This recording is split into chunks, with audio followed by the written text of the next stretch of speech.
at Haverhill Community Wellbeing Fund dinner, and we're interviewing Clive Greenaway, who's the world record holder for the most jokes said in a minute.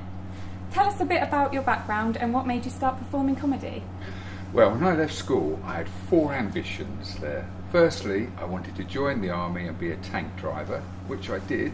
Secondly, I wanted to join the world-famous Magic Circle and perform crazy conjuring feats like my hero, the late, great Tommy Cooper, which I did. And thirdly, I wanted to join the Guinness Book of Records, get a record there, and be the best at something. Everyone should strive to be the best at one thing. And I used to love to watch Roy Castle, who used to host the Guinness World Challenge, and all these incredible people would come from all over the world, and I used to think, what am I good at? And the only thing I was good at was being tall. So I had to think about that for a bit, and of course my love of comedy just grew and grew, and that's where we are today. You mentioned Tommy Cooper, so how did you become a Tommy Cooper impersonator? What made you decide you wanted to be him? Well, you're not going to believe this, but in the 60s, everyone was a Tommy Cooper impersonator. You would just have to walk up the road and they were all going, just like that. Not like that, no, like that.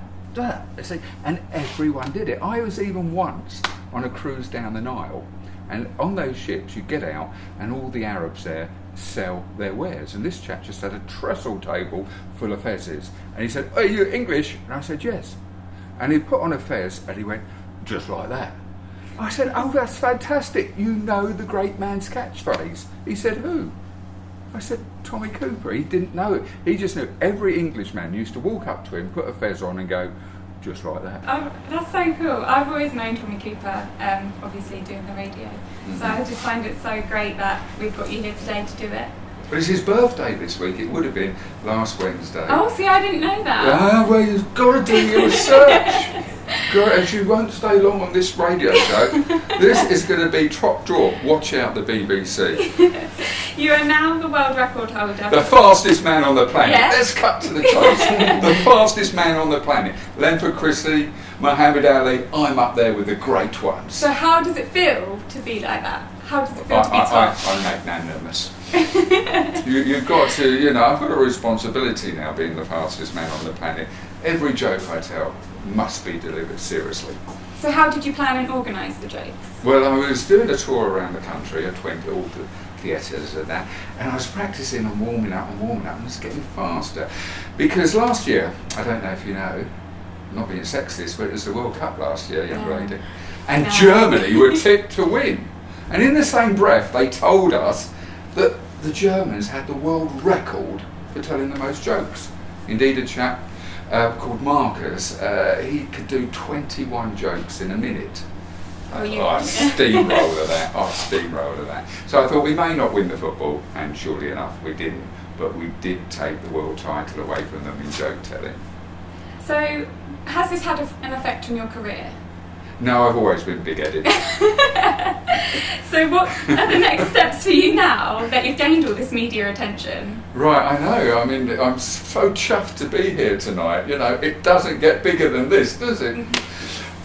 Well, I've got lots of offers in from all over the place. What I do love is what I'm doing here tonight, speaking after dinner.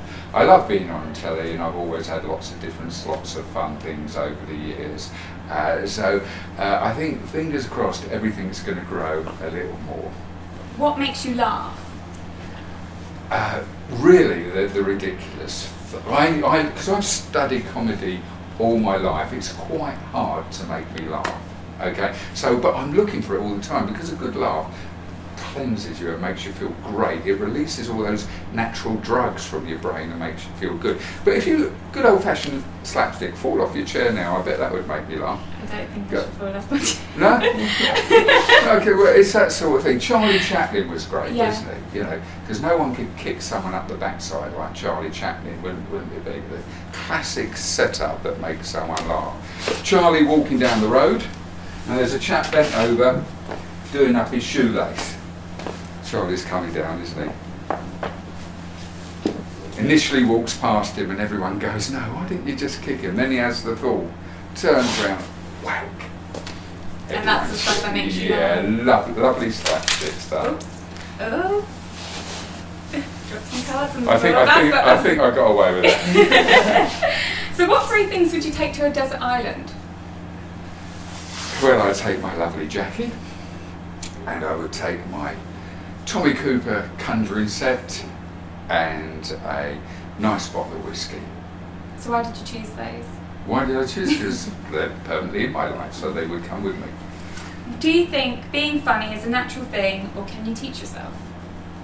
Depends what vein of comedy you want to go down, because of course there's comedy actors. I remember seeing a survey, who's the funniest man in the UK? And someone said David Jason.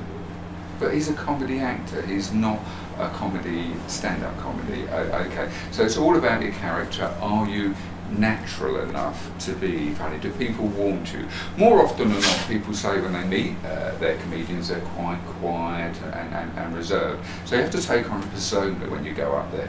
What do you think you'd like to be? Do you want to be very fast, very political? What suits you? It's no good doing jokes about building science if you look like a solicitor, or vice versa. So you've got to think and ask your friends and just start playing with comedy. So for someone who wanted to start out in comedy, what advice would you give them? I would say look at all our classical comics as well, so they can see all the different styles. Not to copy them, but so they can get a feeling of our history.